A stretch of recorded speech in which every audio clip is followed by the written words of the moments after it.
Olá, seja bem-vindo. Somos a Igreja Verbo da Vida de Campo Grande, no Rio de Janeiro. E você ouvirá agora uma mensagem da Palavra de Deus. Desde que ela transforme a sua vida.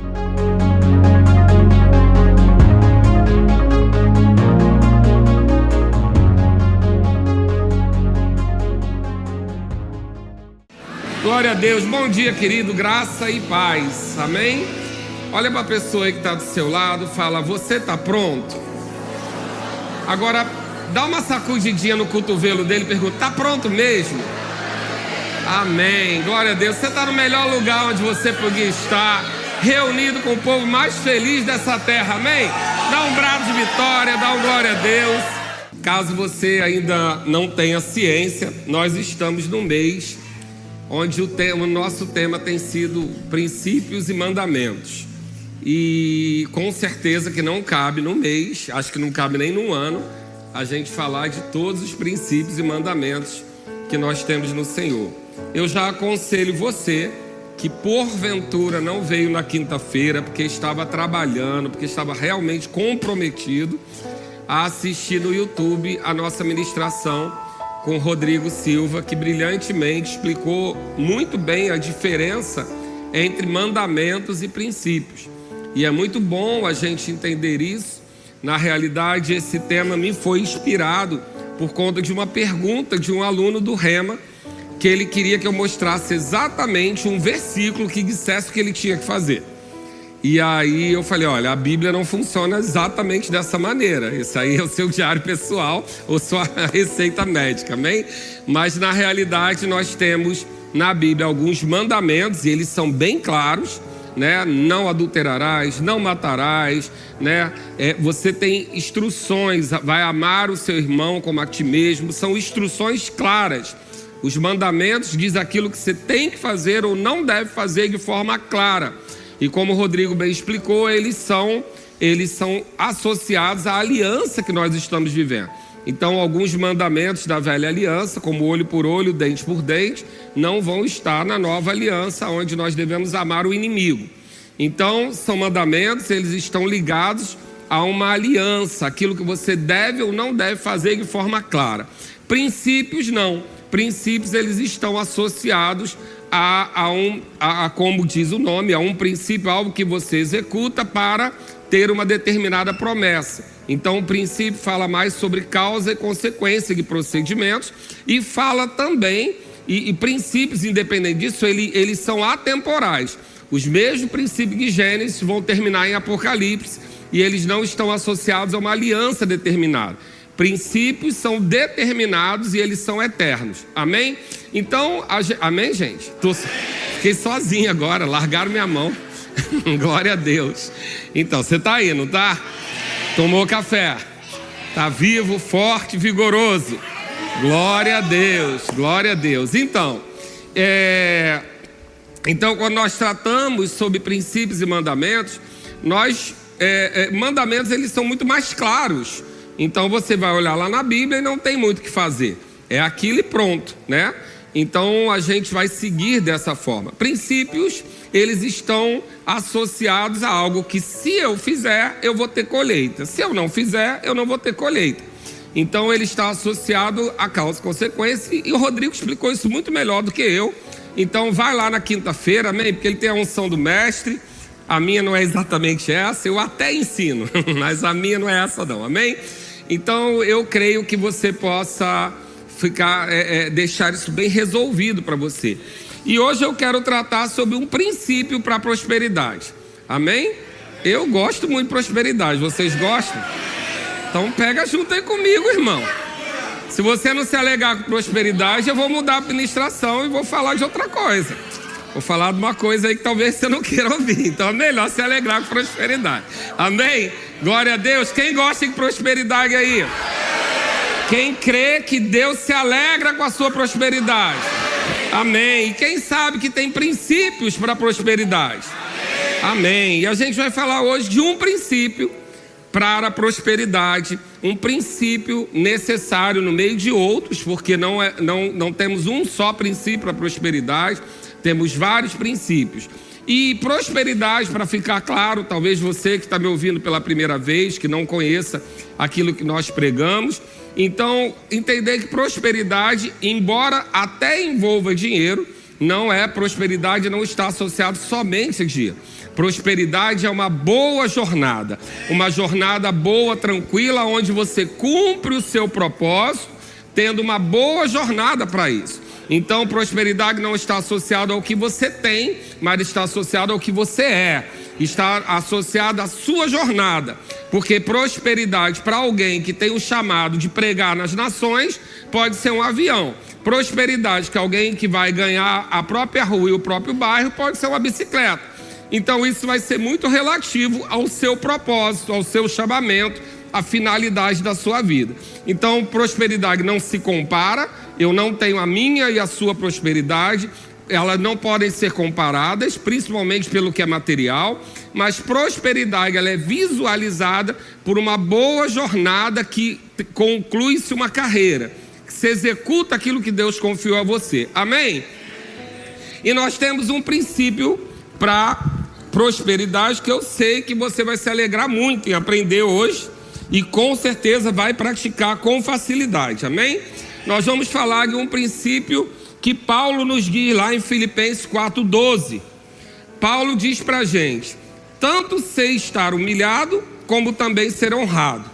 De tudo e em todas as circunstâncias, já tenho experiência, tanto de fartura como de fome, assim de abundância como de escassez. Então esse texto de Paulo está tratando sobre alguém que passou por aflições. Paulo passou por várias aflições, cumpriu a sua carreira, mas aprendeu a viver contente. Contente não é no sentido de estar contentado, mas contente no sentido de passar pelas circunstâncias e elas não abalarem aquilo que ele é e aquilo que ele sente. Amém? Então Paulo nos ensina que uma boa jornada não quer dizer uma jornada sem adversidade.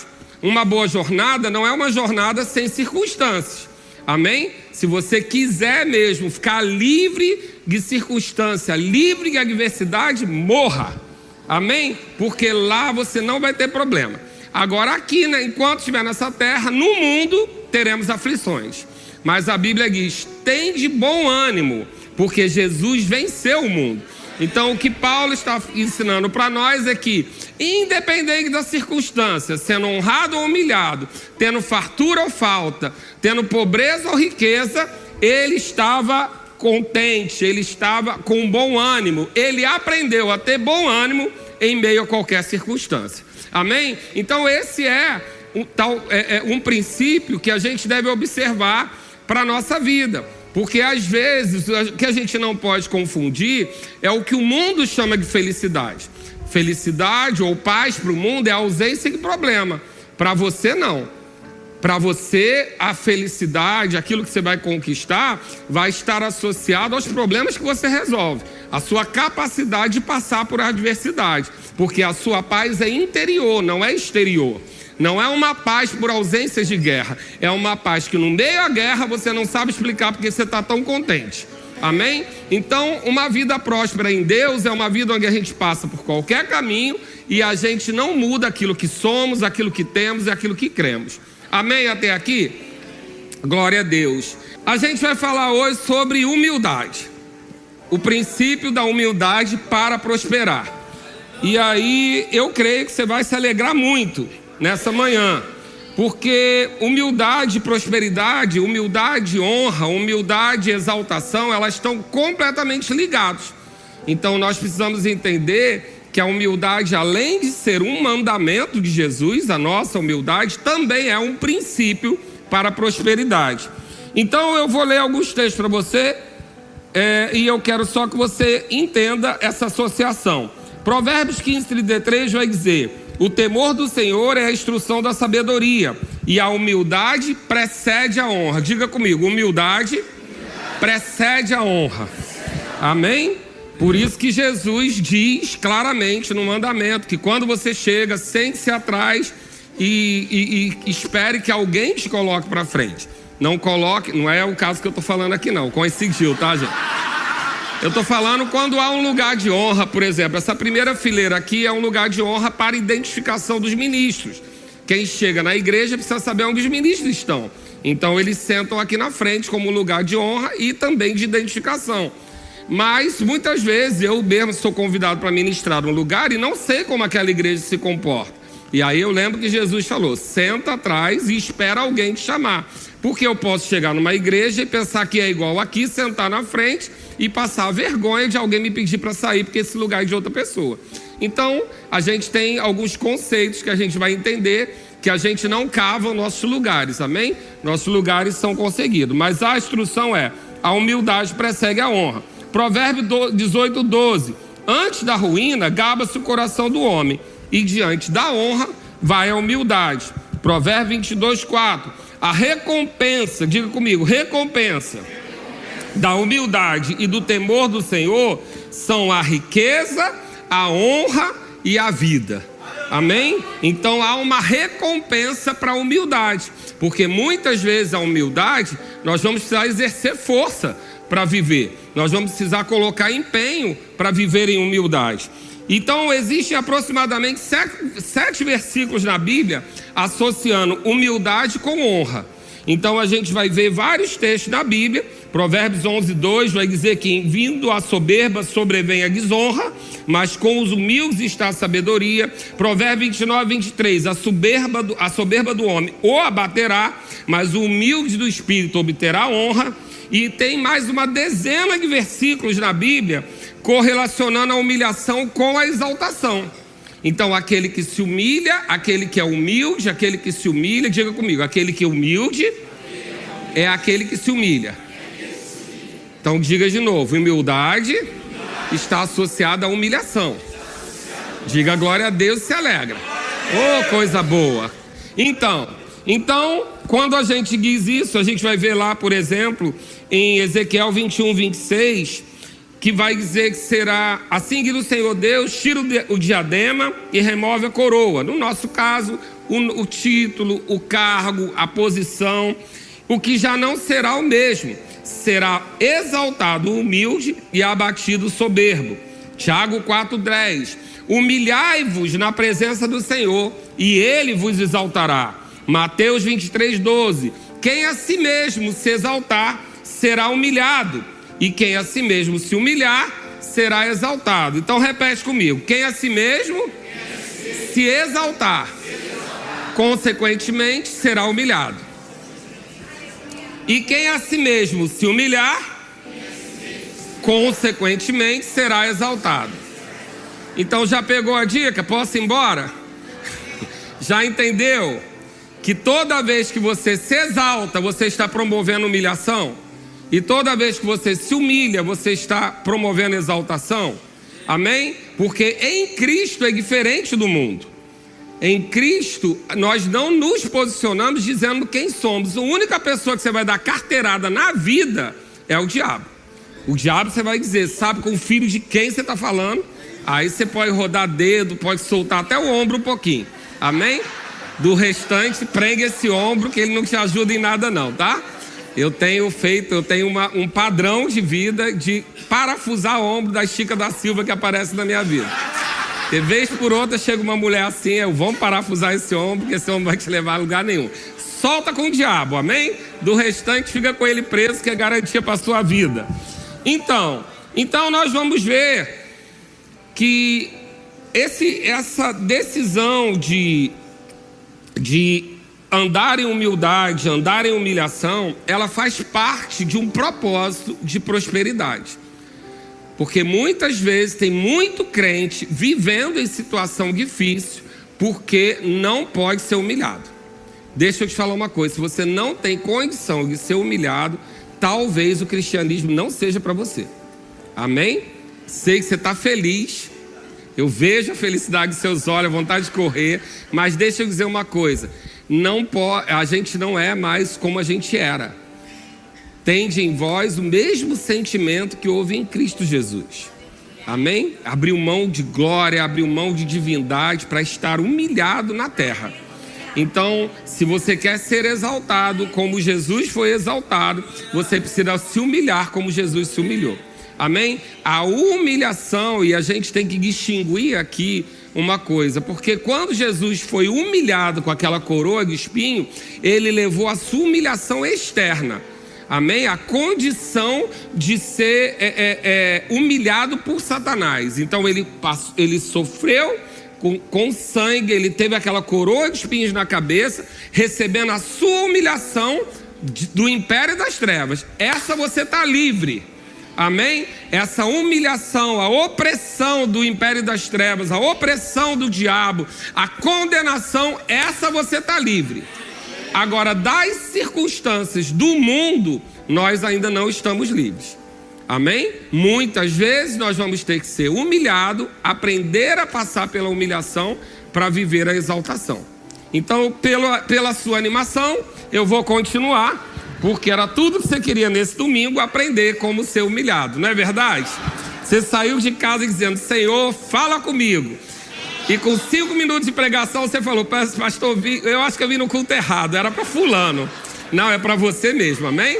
Deus marcou um encontro com você hoje porque Ele quer te prosperar. Ele quer que você viva prosperidade, amém? Glória a Deus. Então, o que humildade não é? Humildade não é sinônimo de pobreza. Então entenda isso. Ser pobre não é ser humilde. Muitas vezes nós usamos essa troca de palavras, mas deixa eu te dizer que tem pobre que é muito arrogante e tem rico que é extremamente humilde. Então a gente não associa a sua conta bancária com a sua postura, porque principalmente na igreja a gente lida com todo tipo de posição social, econômica, cultural. E a gente vai ver que isso está muito mais associado ao coração do que ao que você tem, do que o título, o que você possui. Tem pessoas que são extremamente tratáveis e têm condição financeira, e tem pessoas que não têm e não são tratáveis, que muitas vezes até não têm porque não são tratáveis. Então a gente não associa, nem o pobre é necessariamente humilde, nem o rico é necessariamente soberbo.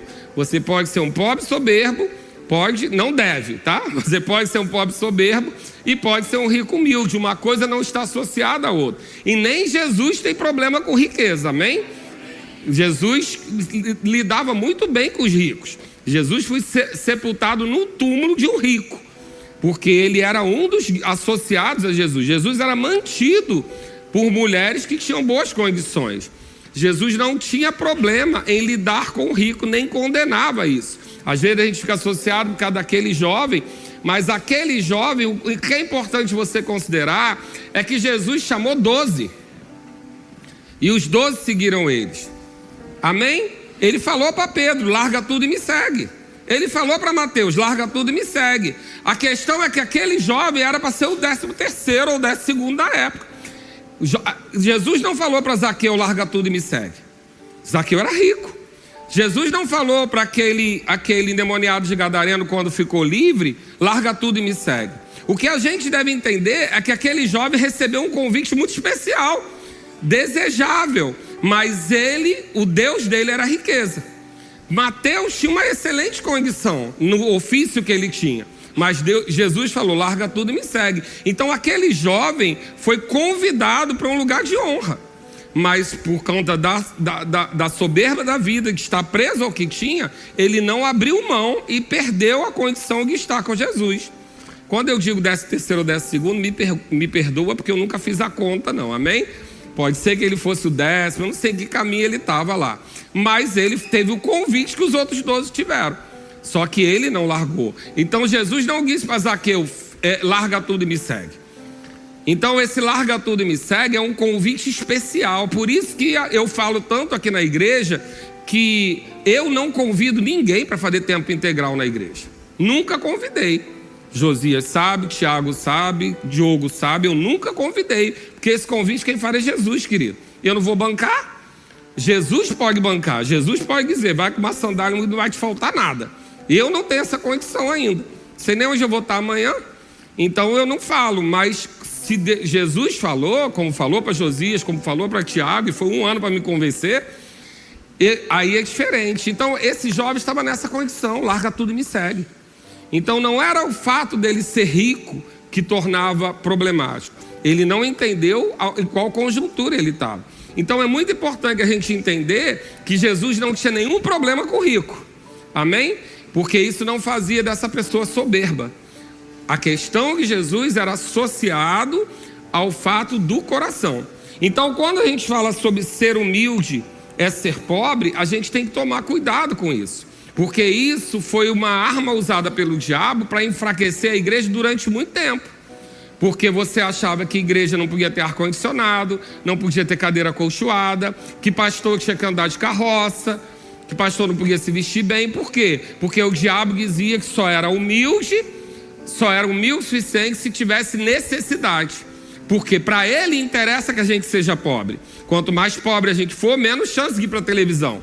Quanto mais pobre a gente for, menos chance de divulgar o evangelho. Menos viagem a gente vai poder fazer. Menos nações a gente vai alcançar.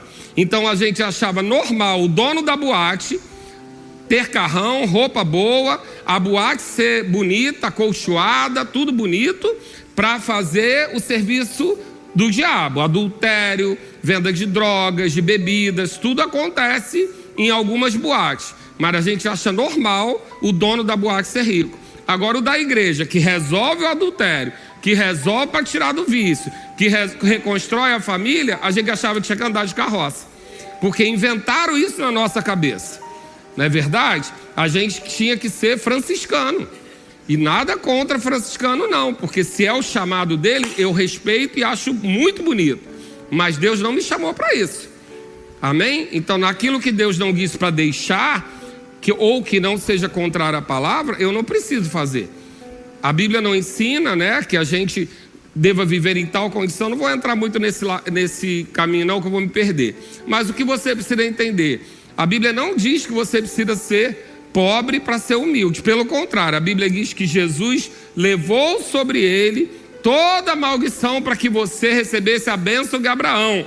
E a bênção de Abraão qual era? Enriquecer em qualquer lugar onde chegasse. Amém? Que passou para filho, para neto, etc. Então, vamos entender que uma coisa não está ligada à outra. Quando a gente fala de humildade, pobreza vai estar associada à ausência de recurso. Não é associado a você ser humilde de coração ou não. Então Paulo, na carta de Filipenses 4, vai dizer: digo isso não por causa da pobreza, porque aprendi a viver contente em toda e qualquer situação. Nessa pobreza, ele está falando de necessidade, de falta de recurso. Mas ao mesmo tempo ele diz: eu sei viver em humildade ou honra. Então quando a gente tratar sobre humildade, a gente está falando sobre a capacidade que a gente tem de sofrer uma humilhação. A capacidade que a gente tem de engolir sapo.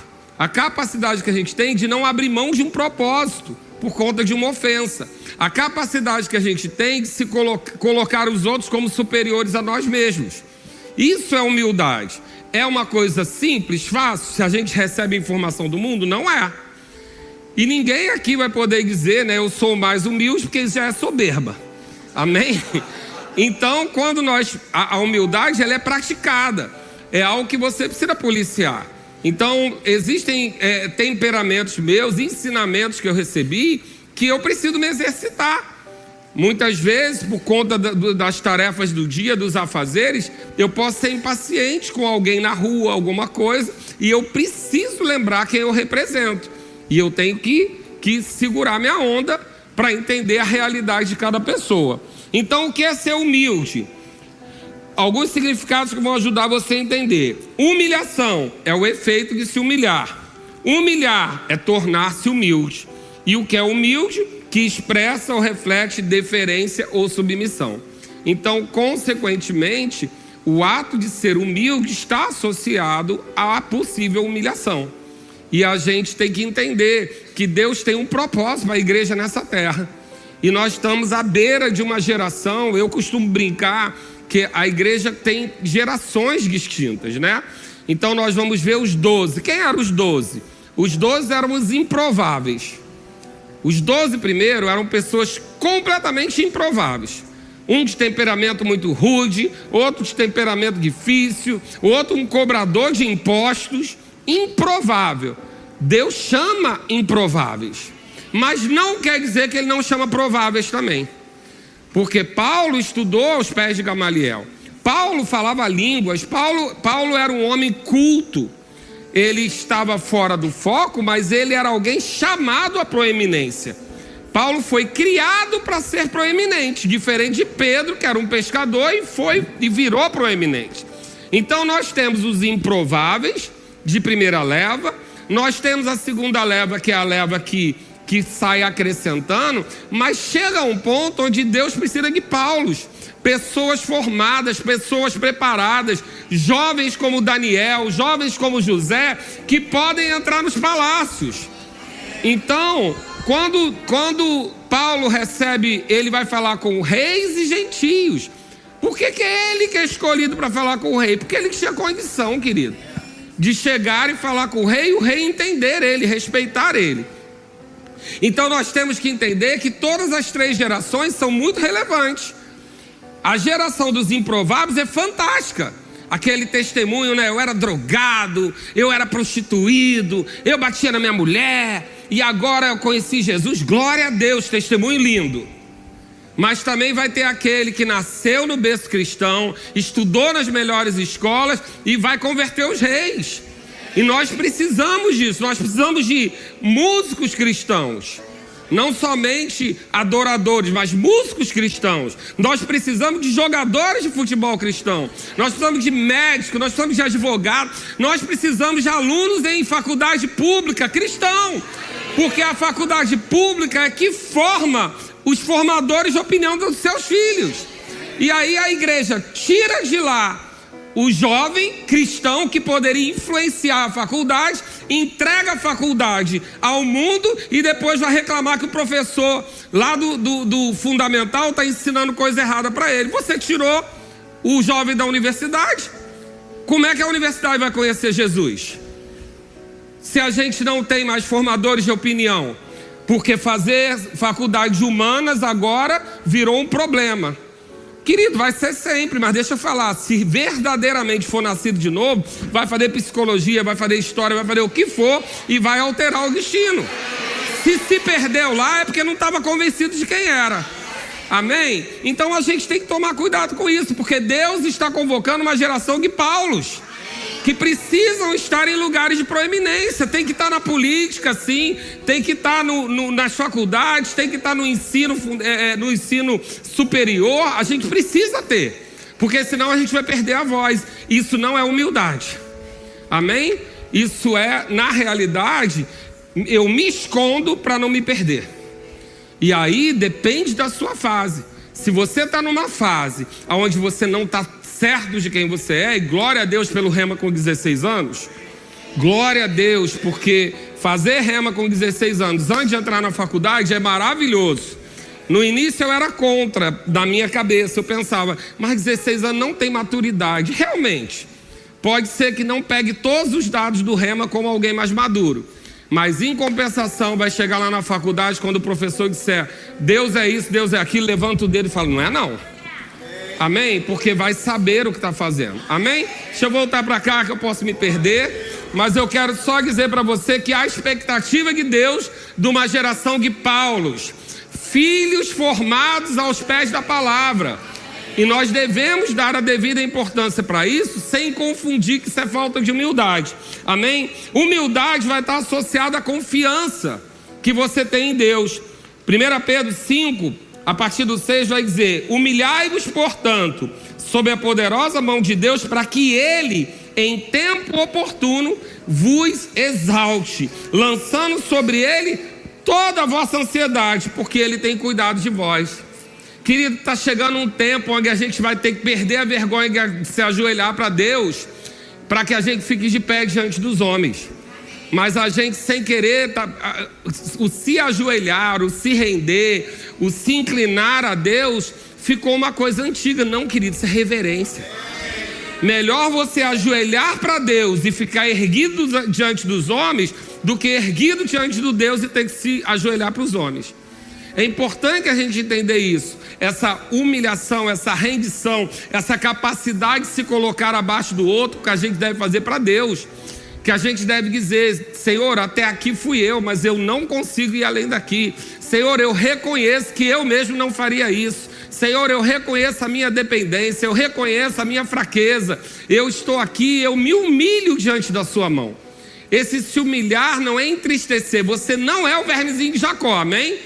Você é um rei, você é um sacerdote, você é nação santa, povo de propriedade exclusiva do Senhor, amém? Porém, diante de Deus, a gente vai entender que nós dependemos dele. Então é mais fácil se humilhar a ele e ficar de pé diante dos homens, porque quando nós temos essa capacidade de se humilhar, a gente fica mais confiante, assim como Daniel, assim como Sadraque, Mesaque e Abednego. Tem boate hoje? Como é que está aqui? Glória a Deus. Então, Mateus 18 vai dizer: portanto, quem se tornar humilde como essa criança, esse é o maior do reino dos céus. O que é ser humilde como uma criança? Humilde como uma criança é alguém que recebe um comando e segue. Uma criança se joga nos braços do pai numa piscina, porque confia. Uma criança tem a capacidade de ser ensinável. Humilde como uma criança é ser ensinável. Querido, você nasceu de novo, não adianta, tu vai ter que aprender a andar, vai ter que aprender a falar, vai ter que mudar tudo, vai ter que renovar a mente. Mas quando você nasce de novo e diz, mas eu sou assim, né? Tem um povo que faz aquele teste do sanguíneo, disso, daquilo, aí fica batendo no peito, eu sou sanguíneo. Não, querido, você é o que a Bíblia diz que você é. Você pode ter o temperamento sanguíneo, mas isso não define você, amém? Porque não é mais você que vive, é Cristo que vive em você. Então para de bater no peito e dizer, eu sou assim, quem quiser que se adapte. Não, você vai se adaptar àquilo que Deus quer para a sua vida. Deus sabe o que eu já tive que rasgar do meu temperamento. Deus sabe o que eu já tive que rasgar dos meus achismos. Deus sabe do quanto eu tive que rasgar do que eu sempre pensei ser certo. Querido, eu não quero ter razão não, eu quero ter a palavra, amém? Então, quando a gente entende isso, a gente vai se colocar numa posição mais propensa a receber do Senhor o que Ele tem. Humildade não é julgar que a principal recompensa está nesse mundo. Hebreus 11, do 24 ao 26, vai dizer que pela fé, Moisés, sendo já grande, recusou ser chamado filho da filha de Faraó. Moisés estava naquele lugar de maior autoridade daquele tempo. Mas ele, para fazer o que Deus mandou ele fazer no coração dele, ele abre mão. Sabe que tem muitas pessoas, não digo eu, mas diz o Senhor, que estão deixando de viver o melhor de Deus porque estão agarrados em título e cargo, que estão deixando de viver o melhor de Deus porque estão agarrados com aquilo que o mundo ofereceu.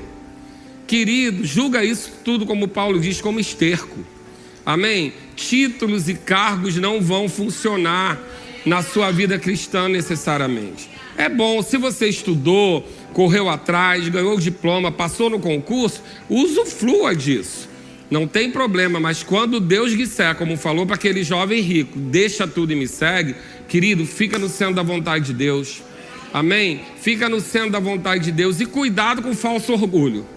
Vou me expor para você, para variar, que eu fiquei um mês viajando, você está um mês sem exposição pastoral, né? Então, vou me expor para você. Eu fui empresário 30 anos, de loja de roupa, conhecida. E loja de roupa é um cenário figurado, né? Porque tudo tem que ser bonito, tudo tem que ser vanguarda, tudo tem que ser especial, tem que ser cheiroso. Então você não é um botequim. Você tem que vender uma imagem muito agradável aos olhos e aos sentimentos da pessoa. Então eu tinha essa posição de dono de uma empresa que dentro de Campo Grande era muito bem sucedida. E eu sempre trabalhei na igreja. Se você perguntar, conhece a igreja tal, conhece o pastor tal, não conheço nada, porque eu entrei na igreja, nunca faltei culto e sempre trabalhei. Então eu só conheço o verbo da vida. Me perdoa se eu decepcionei você. Eu só conheço as outras denominações pelos gabinetes, mas também só geralmente conheço quem saiu de lá. Então eu dou desconto de 50%, que a opinião da pessoa está danificada, né? Então, porque o que está feliz lá pensa diferente. Bom, e eu achava que eu era muito humilde. Por quê? Porque eu saía da minha loja cheirosa dentro do shopping, entrava no meu carro com ar-condicionado, ia para Pedras de Guaratiba, botava o uniforme e ia servir as pessoas. Olha como eu era humilde. Muito humilde. As pessoas chegavam e falavam, meu Deus, eu estou sendo servido pelo dono da Jeito para Coisa. E eu achava aquilo que eu era muito humilde. Até que um dia Deus me chamou para ser pastor. E aí eu pensei assim, mas aí como é que vai ser? Falei, então tá tudo bem. Eu fico com a minha empresa e vou ser humilde para servir o povo sendo pastor. Olha como eu sou humilde. Muito humilde. Né? Podia pegar o dinheiro da empresa, viajar, gastar, não, saía da empresa e vinha trabalhar como pastor. 7 horas da manhã estava atendendo, ia para a empresa, trabalhava de 10 às 10 e às vezes atendia 9, 11 horas da noite, de tão humilde que eu era. Aí um dia, o meu tesoureiro falou assim, pastor, o senhor já trabalha aqui há 2 anos e não recebe nada, o senhor tem que receber. E eu, muito humilde, disse, não, eu não trabalho para ganhar. Eu estou aqui e o meu dízimo ajuda a igreja, de tão humilde que eu era. Aí um dia veio o profeta e botou o dedo na minha cara. Virou para mim e falou assim, você não recebe da igreja? Não, tua igreja nunca vai prosperar. Eu falei, por quê?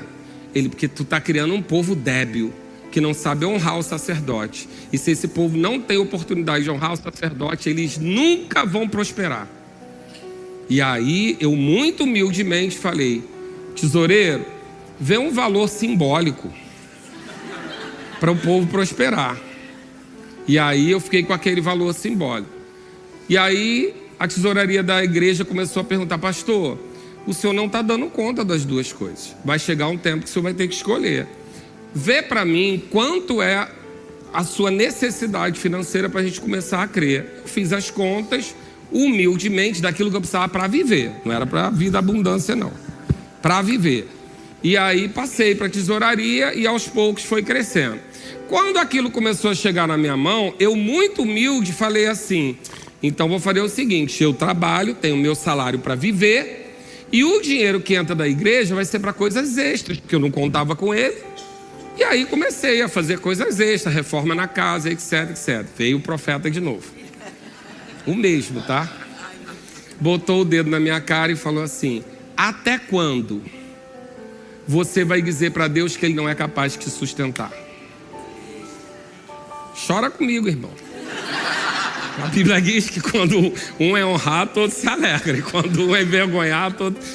E botou o dedo na minha cara e falou, até quando você vai dizer que Deus é incapaz de te sustentar? E aí eu fiquei arrasado e troquei, inverti. Eu falei, bom, então agora eu vou viver do que eu ganho da igreja e tudo que é do meu trabalho eu vou usar para me desvencilhar da empresa. Pagar parcelamento, adiantar tudo que pudesse para me soltar. E aí, a partir daí, Deus foi e começou a me desvencilhar, até que chegou uma data que Ele falou que eu precisava... na verdade, eu falei para Ele, né? Falei, Deus, não está dando, ou uma coisa ou outra. Aí Ele falou, então deixa a igreja. Eu falei, não, a igreja não, fez igual Salomão, né? A igreja não. Aí Ele falou, então você já escolheu. E aí foi quando eu decidi deixar o trabalho e comecei a receber. E aí eu passei a viver do que eu ganhava aqui. Só que com os compromissos do CNPJ de lá, porque eu arriei a porta. Eu deixei tudo e segui. Eu fiz o que aquele jovem rico não quis fazer. Eu deixei tudo e segui. Peguei todo o pacote do CNPJ e joguei na minha vida. Então agora eu ganhava ainda um pouco menos do que eu ganhava lá e ainda tinha que pagar as coisas do CNPJ. Isso significava que eu vivia com a metade do que eu ganhava. E aí eu tive que entender que Deus era meu provedor. E a partir daí, eu viajei como nunca viajei, eu recebi coisas que eu nunca tive, e com aquele metade do valor que eu ganhava, eu passei a ter uma vida mais abundante do que quando eu ganhava o dobro. Agora, qual é a chave para você chorar minha derrota? O que eu descobri? Que eu tinha orgulho de ser um empresário bem-sucedido que servia na igreja. Porque pastor agora eu era assalariado. Agora você olha para mim e fala assim, o pastor recebe para me servir. E eu não queria ouvir isso de você. Eu queria ouvir você dizer assim, meu Deus, ele é um empresário e está aqui me servindo. Falsa humildade. Estou me expondo para te curar. Estou me expondo para te curar. Porque era falsa humildade. Eu tinha orgulho de ser um empresário humilde. E eu descobri que eu tinha vergonha de ser o pastor que recebia o salário que você me dava. Então, agora eu me expus que é para você se abrir. Sai desse lugar aí de soberba, de falsa humildade, porque isso não vai permitir que você prospere.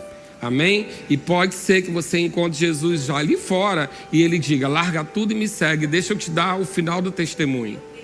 Eu nunca fui tão próspero na minha vida. Isso aconteceu em 2016. E eu achei ainda, na minha falsa humildade, eu vou para a derrota lá para o final agora. Na minha falsa humildade, eu achei assim: Deus pediu o meu Isaac. E eu sou tão bom, que eu dei o meu Isaac.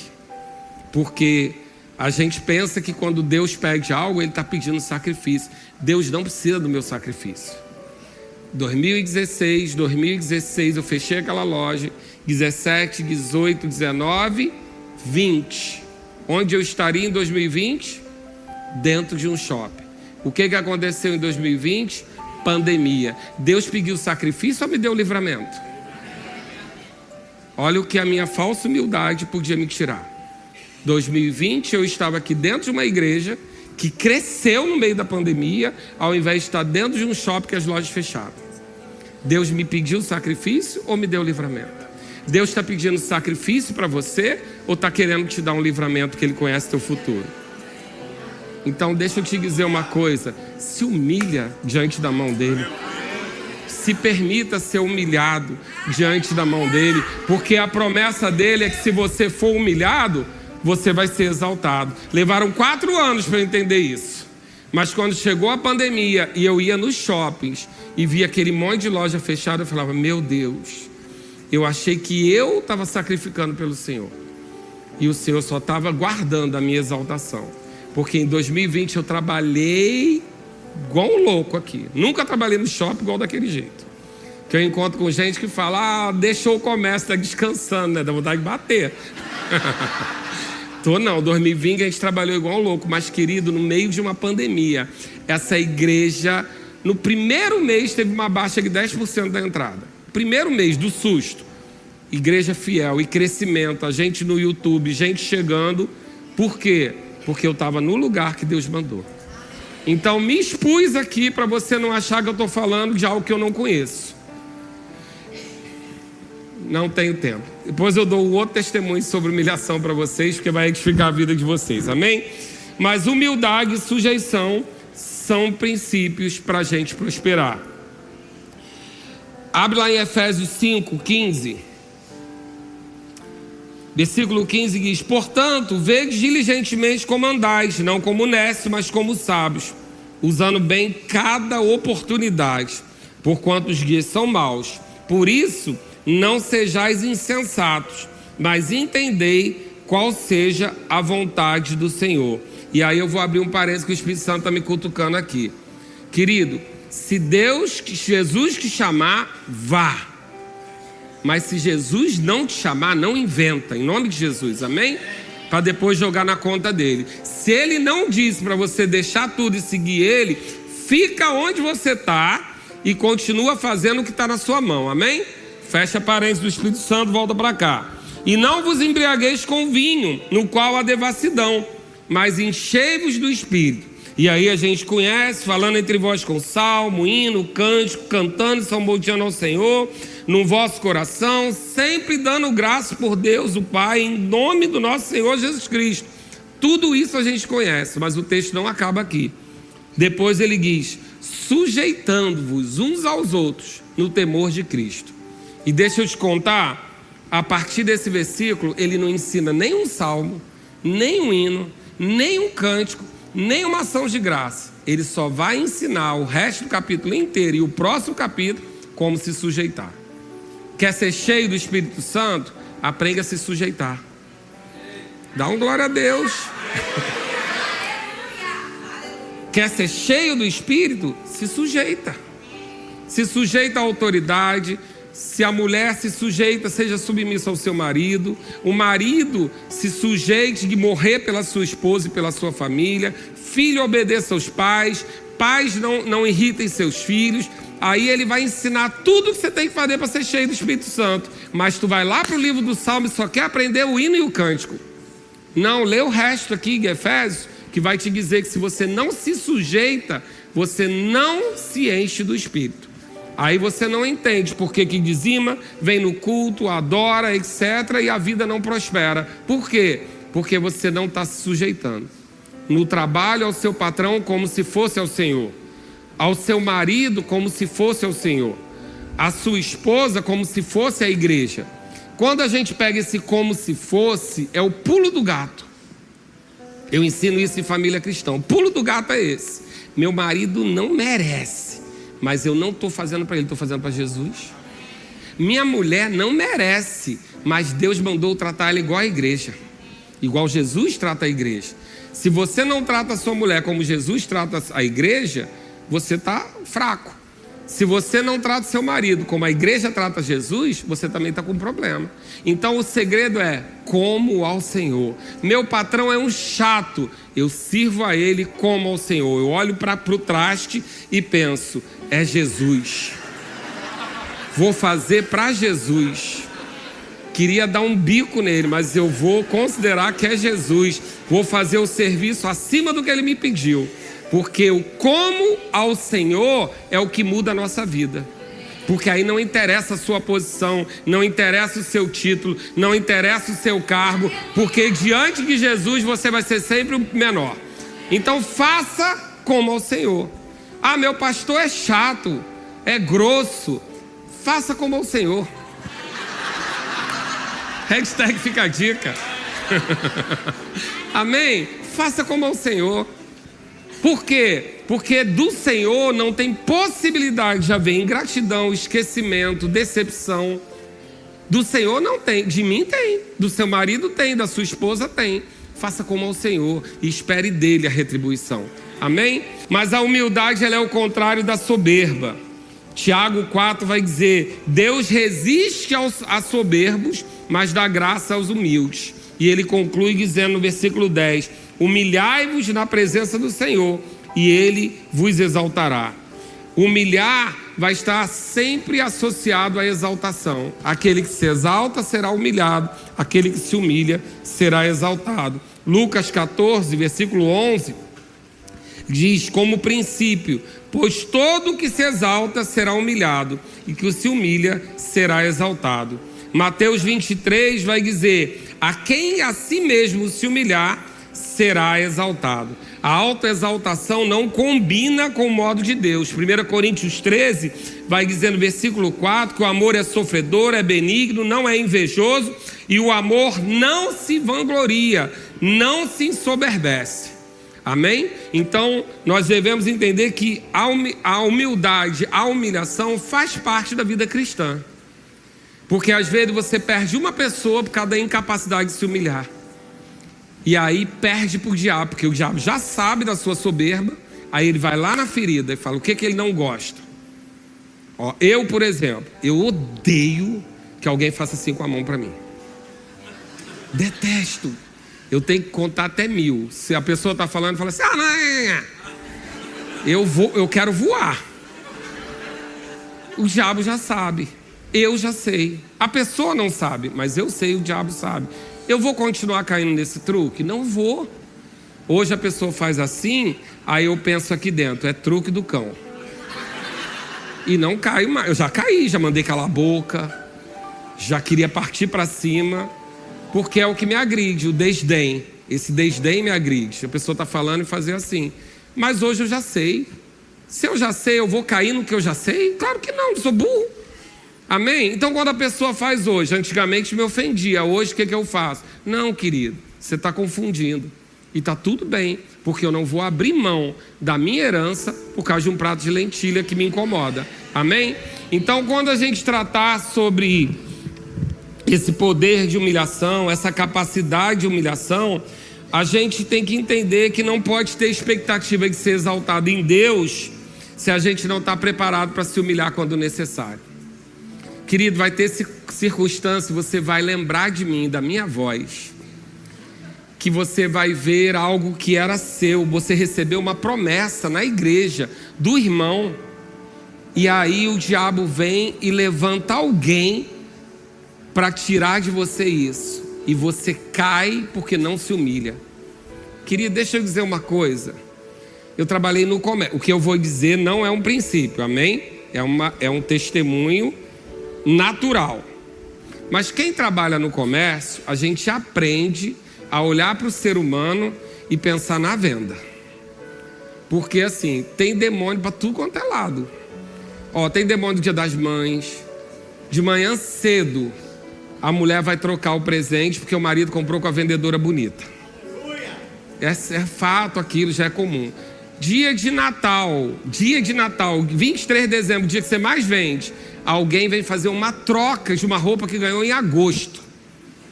Demônio, perturbação. Se você cair naquilo, você estraga o seu dia e perde o maior dia de venda.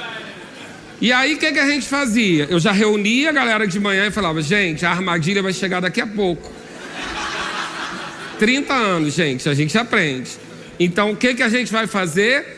Quando chegar o demônio da troca atrasada, porque de agosto não podia trocar, já estava fora do prazo, já virou coleção, mas aquela perturbação ia mudar o ambiente da loja para o dia inteiro.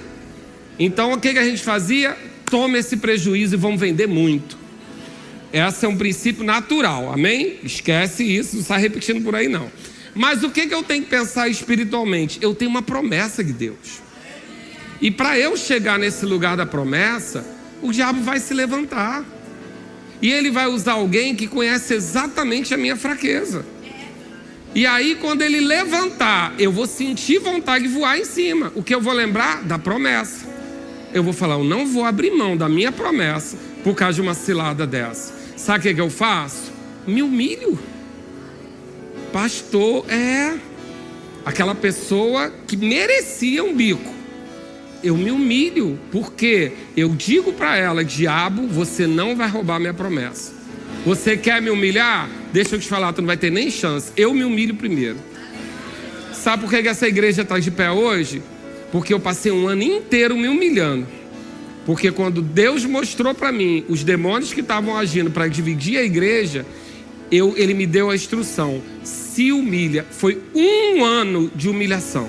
De chegar em casa e me trancar no quarto chorando 1 hora. De viver situações que eu nunca pensei viver. De falar uma coisa e as pessoas entenderem errado. Mas Deus tinha me avisado. Foi 1 ano me humilhando. E a igreja dobrou de tamanho. Então, minhas derrotas, meus testemunhos, é para fazer você entender que a gente está todo mundo no mesmo barco. Mas que a humilhação faz parte do plano de Deus, não que Ele vai promover, amém? Mas faz parte do plano de Deus para você alcançar o que precisa. Não troca a sua promessa por causa de engolir um desaforo, por conta de levar uma situação que você não queria viver. Não é mais você quem vive, é Cristo que vive em você. Então, tende em vós o mesmo sentimento que teve em Cristo. E qual foi esse sentimento para a gente encerrar? Deixa eu achar aqui. Filipenses 2,5. Tende em vós aquele sentimento que houve também em Cristo Jesus, o qual, subsistindo em forma de Deus, não considerou o ser igual a Deus coisa a que se devia aferrar, mas esvaziou-se de si mesmo, tomando a forma de servo, tornando-se semelhante aos homens, e achado na forma de homem, humilhou-se a si mesmo, tornando-se obediente até a morte e morte de cruz, pelo que também Deus o exaltou. Ou seja, a sua exaltação é proporcional à sua capacidade de se humilhar. Diga comigo, eu vou querer que você diga isso. A minha exaltação é proporcional à minha capacidade de me humilhar. Fala de novo, que eu quero que você se convença disso. A minha capacidade de me humilhar vai ser proporcional à exaltação que Deus vai me promover. Eu não estou dizendo que você precisa ser humilhado. Eu não estou dizendo que você precisa ser humilhado. Mas eu estou dizendo a você, chegou o profeta. Mas eu estou dizendo a você que você tem que ser capaz de se humilhar. Se você não está apto a se humilhar, você não está apto a ser exaltado. Porque se você não pode passar pela humilhação, você não pode estar no lugar alto, porque no lugar alto você vai pisar nas pessoas. No lugar alto você vai ser irresponsável. No lugar alto você não vai ter empatia. Porque para estar no lugar alto, você precisa saber o que dói. Você precisa fazer, eu estive nesse lugar, eu sei o quanto dói. Quando eu estiver lá no alto, ninguém vai passar por isso. Agora, se eu não tenho capacidade de me humilhar, como Deus vai confiar em me botar no lugar alto? Eu vou ficar soberbo. Então a sua capacidade de se humilhar é exatamente proporcional à exaltação que Deus tem para você. Ensaia, prepare em casa, aprenda a pedir perdão, aprenda a olhar no olho e pedir perdão, aprenda a reconhecer que está errado, aprenda a fazer a curva, errei, conserto e volto. A gente precisa que o povo de Cristo seja capaz de ser humilhado. A promessa que nós temos é de ser perseguido, não é de perseguir. Se você é uma igreja que quer trocar de lugar e começar a perseguir porque não quer ser perseguido, você não é a igreja de Cristo. O povo de Cristo precisa aprender. Nós não vamos deixar o nome dele ser humilhado, mas o meu, eu vou deixar para chegar onde ele prometeu para mim. Amém? Então, se você é capaz de se humilhar, você é capaz de ser exaltado. Se você é capaz de passar por humilhação, você é capaz de ser honrado. Se você é capaz de colocar o outro acima de você mesmo, você tem capacidade de estar acima dele. Deus vai confiar em você. Aleluia! Amém, amém, amém.